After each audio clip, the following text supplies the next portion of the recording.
Underway with the second round of the Paewai Mullins sponsored Open Woolhandling Championships for the place in the New Zealand team, Tagore in Ireland. Let's go.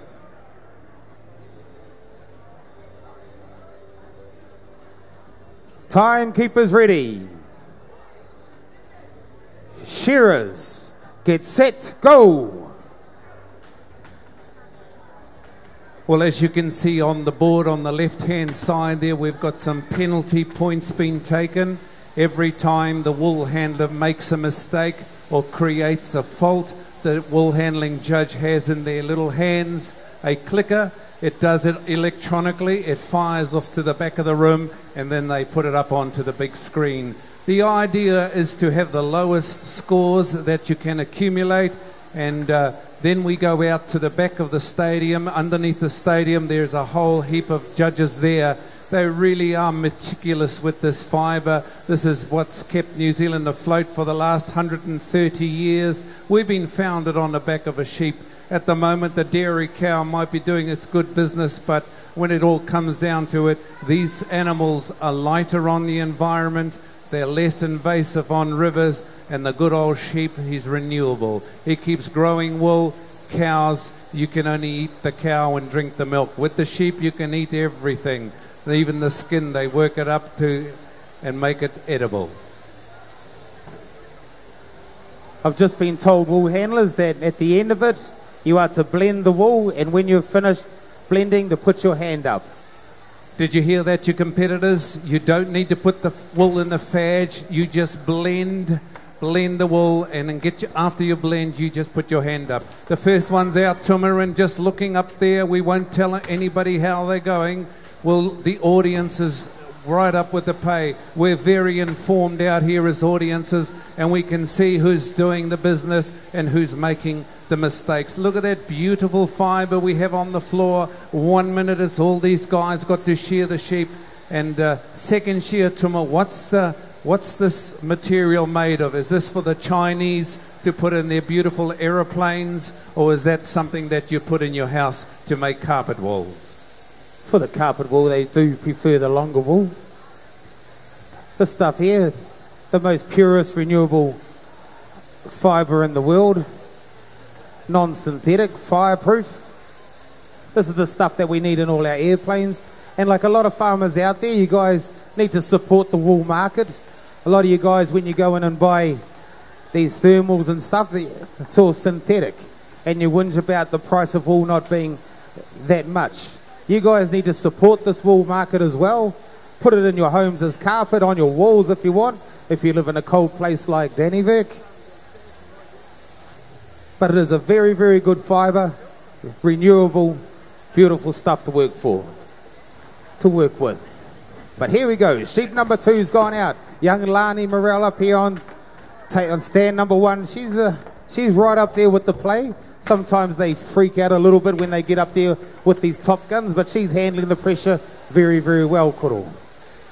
Oh, that's right, Tuma. And just looking under the lights, maybe it could be Tina Rimenez lights that have made her wool stand out, whereas the other ones are not so bright, but her wool certainly stands out, and I think she's got the light on her side at the moment. But that stuff lying on the floor, ladies and gentlemen, on a per kilo basis, that's probably worth about $4 a kilogram. All the bits that are lying around the sides, then you subtract that back from that, and we can go right down to $1. Tina's pulled something out. She's not happy with it. It's a little bit of discoloration. And that, if that goes into the main line, well, she actually devalues the wool clip, and the farmer is the one that ultimately suffers, because these wool handlers are charged with handling a $700 million in industry, and the farmer takes 6 or 7 months to grow this beautiful fibre, and the wool handler can bugger it up in 5 minutes. So these girls and guys are charged with adding value to the farmer who's taken the time. He's given all these animals animal health care. He's nursed them out in those big wild hills, and the wool handler has the responsibility of creating more value for our sheep farmers. So what are we up to? Sheep number 4 coming out on the board. Is that sheep number 3, Tuma?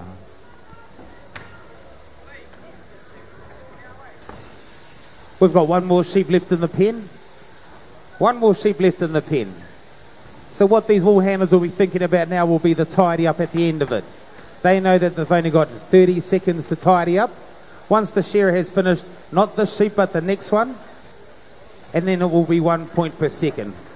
So that's what will be going through their heads, keeping the piles tidy, being able to, like when you find an oddman, like a first piece or a bit of cheek wool, is to put it into these little wee baskets. They've got to be accurate. If these guys go to throw it at a bin and it misses, they will get penalised for that. Or these competitors on the side, if it goes off the stage, they will get penalised for that as well. So, you know, they've got to be pretty bang on, these wool handlers, because these judges, they're all former competitors, well, most of them. And they know how it rolls. They know where you can be sneaky and where you can't. So they're looking for those little sneaky spaces that they get into. But down the last side work, these wool handlers, Kieran Herbert's right there with his shearer, as is Tina Dimity. Lani down here on stand number 1, she's working along quite nicely. Not pulling out too many pieces as to overskirt, because when you overskirt, you end up with the good wool in with your oddments, and you're also devaluing the wool. That good wool should be in with the good stuff. Koro. I was going to ask you a question. How about sheep, you know, when they get a freckle on them, they got freckles and there's a bit of black wool. What happens to that black wool?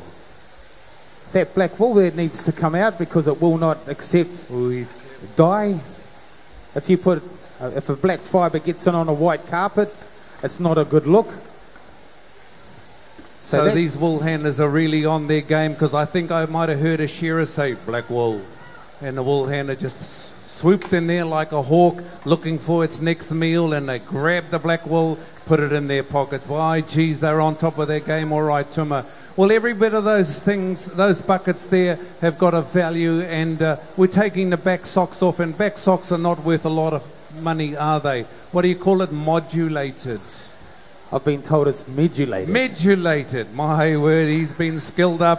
Joe Hopkirk has skilled this Tuma Mullins up, ladies and gentlemen. They've got 30 seconds. Once 30 seconds is over, they'll start to lose 1 point per second. You are not required to put the wool in the wool pack. Wool handlers, you just make the most of your blend, and when we see that maybe they're going to go, oh, there is one more sheep in the pen. 5, oh my goodness, the Golden Shears has made it really difficult. You sure that's the last sheep, guys? Is that sheep number 5? It is sheep number 5, Tuma. Kieran Herbert, oh Tuma, take us through this one. Right, now we got the shakedown, ladies and gentlemen. Every one of those 5 fleeces need to be shaked up and with the rest of it, blended, the blend. And I think these wool handlers are getting judged on their blend. I think it goes up to 20 points. We wanted to make it look like candy floss. We want these fleeces to look like candy floss, make sure everything's blended into each other. And then once these wool handlers have a nice wee pile in front of them and they're happy, they look around. There we go. Time for Kieran. Lani's got a little bit more. She's having a look around. She puts her hand up. Tina Remen is not happy. Ladies and gentlemen, this lady on stand number 3, the Master Wool Danner, she's got to use all her containers. If she has an empty container and there's wool on the floor, she could get into a little bit of bother with the judges. So give those first heat a good hand, ladies and gentlemen.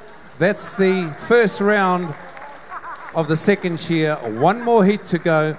And I'm just looking at Joel Hennerer, and he looks buggered. The women have done their job. They've been training. Joel Henry has been eating in the pot, and he looks a little bit buggered, doesn't he? He'll come back at them quick smart, though. He's put everything into this, ladies and gentlemen. He is the current world champion, and he would dearly love to go and retain his title, or defend his title is probably the word, but it doesn't work like that in the industry.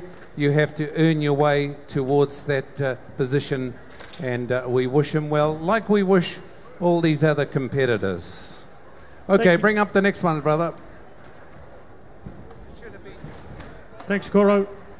Heat 2, please. Table stand 1 is Pagan Rimini, Cherie Alabaster, Amy Ruki, Ronnie Goss. Our second heat of the second draw of our semi-worlds wool handling. Just a quick announcement to the first heat of the open shearing. We'll have to get away pretty quick, fellas, so be ready to go. First heat of the open: Delwyn Jones, James Braddock, Joe Tumohi, Shelford Wilco, Lee Edmonds, Kelvin Walker. First heat of the open. And also, ladies and gentlemen, an announcement for our top 6 intermediate shearers. These are our finalists. We'll go through to the final on Saturday. In order of qualification: Catherine Maluli from Paewai, Marshall Guy, Alan Lloyd Jones, Darren Alexandra, Bevan Petty, Sean Lewis. Congratulations to those 6 intermediate shearing finalists.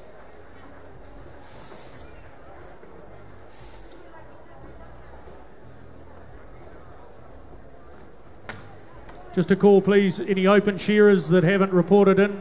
I need you to do so right now, please. Heat 2 of the World Wool Handling Paewai Mullins Shearing Limited event.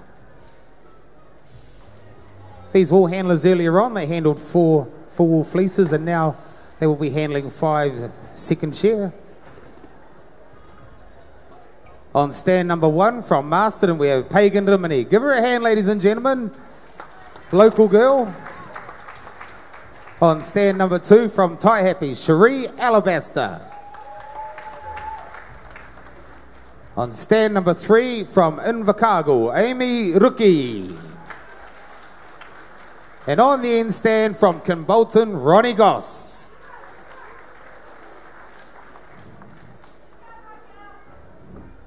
These wool handlers are competing for the world champs, they're team members. A lot of pressure on them right now. Shearers to the board.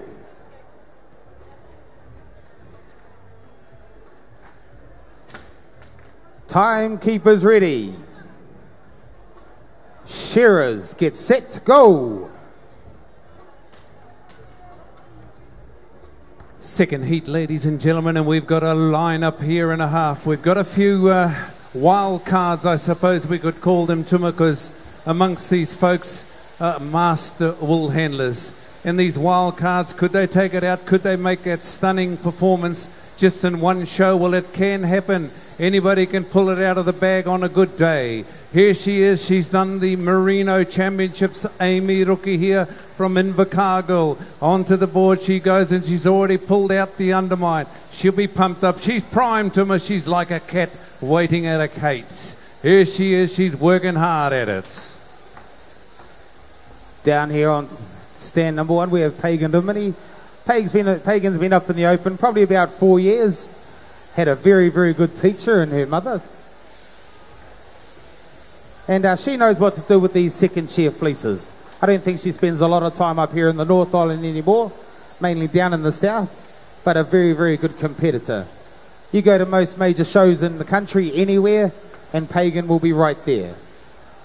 On stand number 2, Cherie Alabaster from Taihape. Cherie doesn't do a lot of work in the sheds at the moment. She's full-time mother. But a very, very good competitor, and I understand she won the pre-shear show just the other day. So she knows what she's doing. You've already spoken about Amy. Amy is like a cat ready to pounce. And down on the end we have Ronnie Goss. Now Ronnie's a little bit different. She's got quite a cruisy style. Looks like she's not really doing a lot, but the proof is in the results that Ronnie has, and she has won a lot of major titles and is a master wool handler. But I think these wool handlers, they've got 9 baskets, and in every one of these baskets there should be a different wool type. I think you can have as many baskets as you like, couldn't you, Tuma? Because they're looking for the edge, and I suppose the more oddments you can pull out, the better. What are your thoughts on that? You're a master wool handler as well. You know how to handle second shear. You were born in a shearing shed. You should understand this industry very well. Being born in the sheds. Oh, being born in the shed.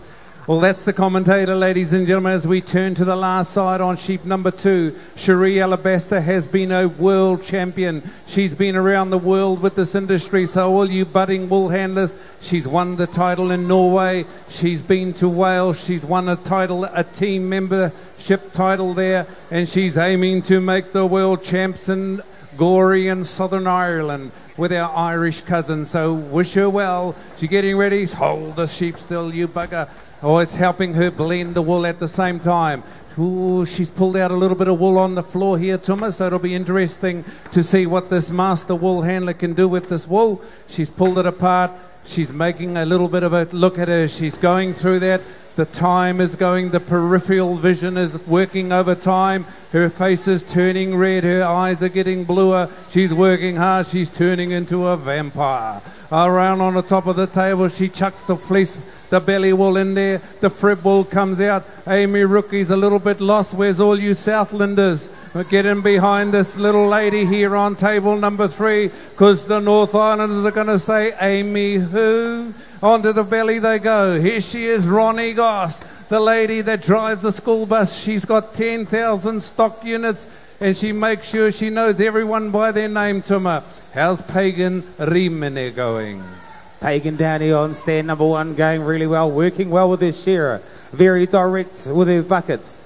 Every bit of wool where she throws it, it's landing in the right place. Things are looking good down here for Pagan.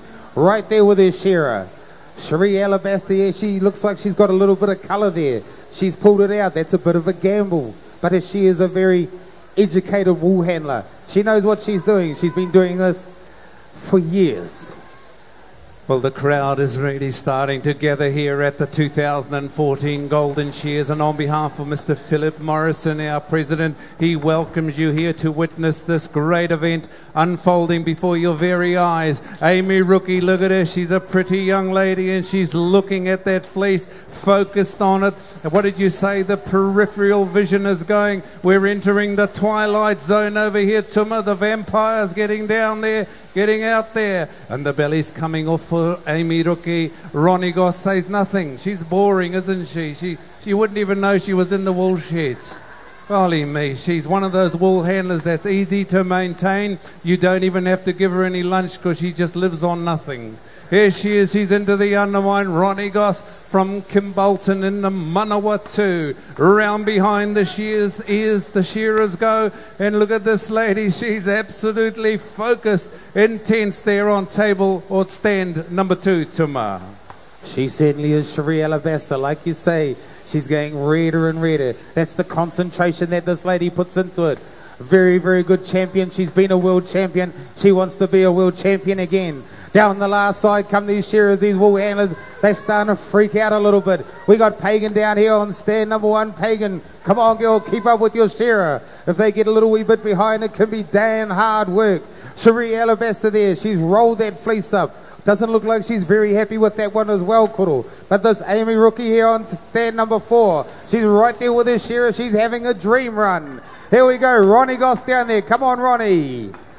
Kuro. Holy smoke, is it the upcomers, the upstarts are going to clean out the more experienced wool handlers, because Amy's just got that nice little pile. Cherie's got 2 piles of wool over there. She's shaking it up, going through it. She'll go back there. She'll revisit that pile, Tuma. This is the class that we're looking for. These are the wool handlers that are charged with looking after our farmers' interests. $700 million a day is done around with this beautiful fibre. And if you had people like this in your wool sheds, we wouldn't need to be worried too much, because the quality is right there. This is the 5th and final sheep. And Ronnie Goss is just looking back. Oh, she yawns away over there on stand number 4. And she works, man. She's on top of her game, Ronnie Goss. She is really capable. Here she is. She's working away. She says to the shearer, having a good day, Mr. Shearer. And he just says, hope you are too, Ronnie. Down the last side, the shearer's working away. She reaches across. Rookie reaches down there. Have a look down the board, shearers. We want you to finish the same time. Tuma, back to you. Down the last side work, these shearers, right, wool handlers. You know that this is the 5th and final fleece. You have 30 seconds once the shearer pulls his cord. Here we go, 30 seconds has started for 3 wool handlers. Pagan down here, she's a few seconds behind. Right now we got the shakedown. We got Amy down there on table number 3. She's got the shakedown going up. All these fleeces need to be blended into each other. Be careful not to blend into your baskets because they will penalise you. Come on, Pagan, let's chuck that wool up into the lights. Come on, Pagan, shakedown time. Down there, Ronnie Gosson, down there, now she going. Oh, time for Ronnie. Looking down here, Cherie Alabaster, she's on her hands and knees praying, come on, please be good to me. Have I done the right thing? Here she goes through this pile again. Chucks it in the little basket. Come on, girls, here we go. Time for Pagan.